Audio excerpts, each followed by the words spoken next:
It was February on the island of Sodor. Mavis, Rosie, and Emily were working at the quarry. This was a very special time for Emily.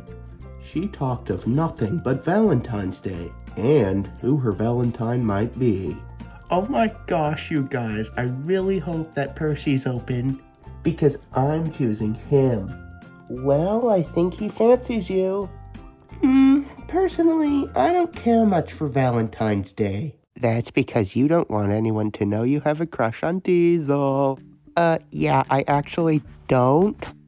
And everybody knows who your man is, Rosie. Oh, no. Uh-oh, who is it? Only the most adorable one, besides Percy, of course. Oh, I know who it is. It's Thomas.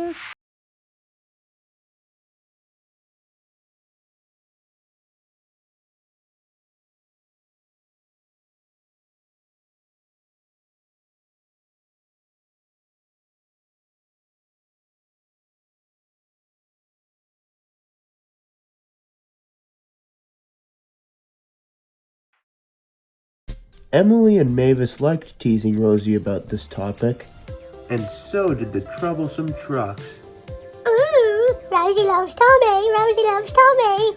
They're going to kissy, smoochy, and snoggy. Stop saying weird stuff.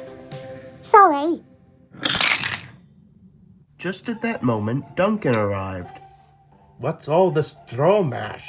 Valentine's Day discussion. I hear Rosie fancies Thomas. Everyone knows about that, Scarlowy, said Duncan with a smile.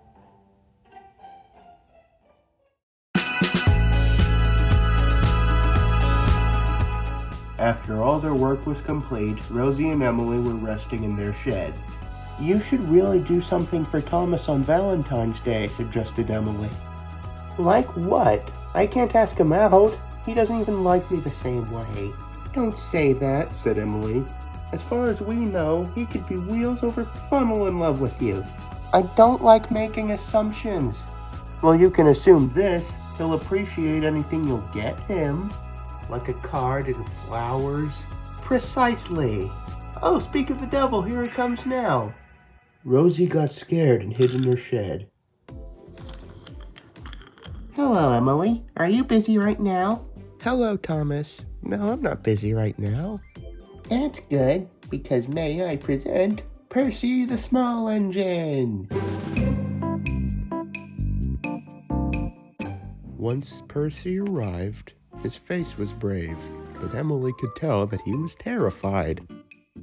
Emily, Percy said, will you be my veteran? Vacuum cleaner. I mean Vietnam. VIP. You're so cute. I'd love to be your Valentine. Hooray for Percy! But Percy didn't reply because he had fainted. I'll take care of him, Thomas, said Emily. I'd suggest you find Rosie. She's looking for you. What the hell are you doing? Yeah, she wants to give you something. Okay, said Thomas, and he went looking for Rosie. What was that? Some preparations. You better find Thomas a gift. Now, if you excuse me, I have some time to spend with my Valentine. And with that, Emily puffed away, leaving Rosie very speechless.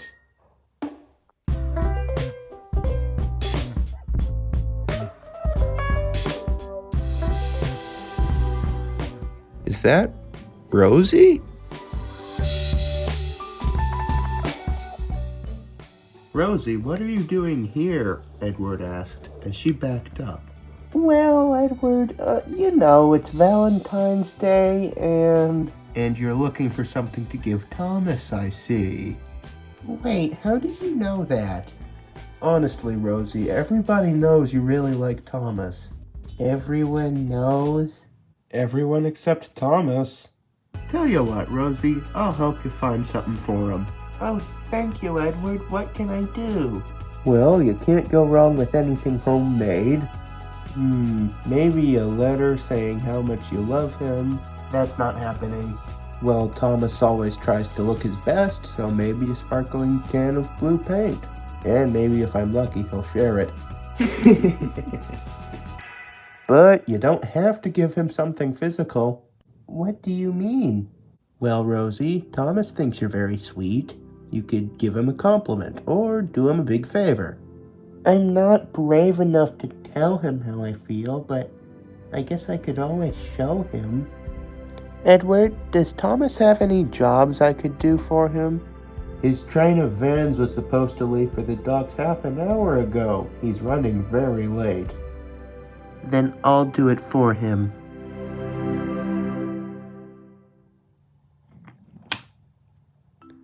Please be careful, Rosie, warned Edward.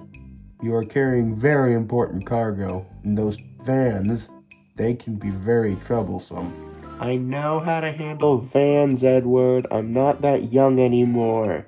And with that, Rosie set off. Why does nobody listen to my safety advice? Rosie chuffed over to the docks.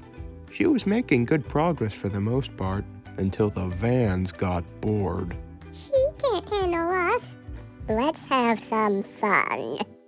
As a hill came into view, the vans started causing trouble. Hold back!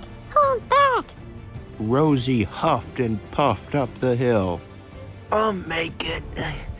For Thomas. Just at that moment, Thomas was waiting anxiously at the bottom of the hill. Oh dear, I'm very late. Huh? What's that? Hey, that sounds like Rosie? Thomas! Rosie!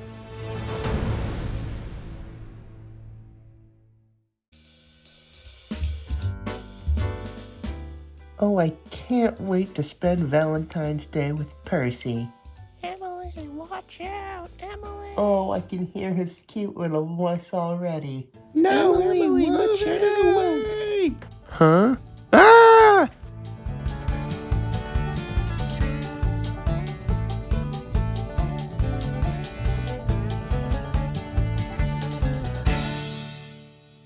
It was a terrible mess. And what was that, may I ask? Oh no, how did it go this wrong? Rosie, what are you talking about? Rosie knew it would be silly to hide the truth. Well, Thomas, I wanted to take these vans for you on Valentine's Day to show you how much I care about you. And Edward warned me they would be troublesome. I didn't listen because I wanted to get your job done on time. And look where that's got me. God damn it, I'm so stupid. Rosie, Said Thomas very softly. you're not stupid. Everybody makes mistakes.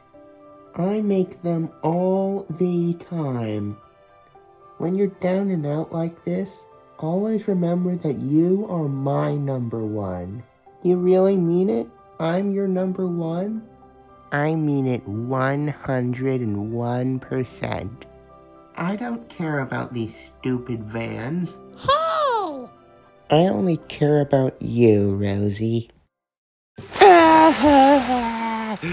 That was the cutest freaking thing I've ever seen in my entire life. Soon, everyone was back on the rails. Percy took Emily to the shed. Thank you so much for helping me with my work, Rosie. I'm super lucky to have a friend like you. Oh, you're welcome, Thomas. I'm always happy to help you. And, very happy that they had each other's company on Valentine's Day, the two set off for the docks.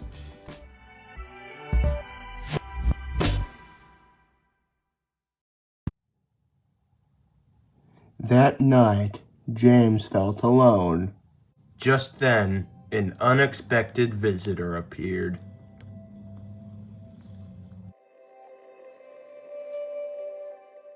Gordon! Hello, James. It's good to see you again. Oh, Gordon, I'm so sorry about all the trouble I caused about those silly bootlaces. So am I, James. You didn't deserve to get damaged through all of that. I now understand what the teasing felt like all those years ago. I guess we were both pretty silly. Can we put our past behind us and be friends again? That's the very thing I came here for. Happy Valentine's Day, Gordon. Happy Valentine's Day, my friend. Happy Valentine's Day indeed.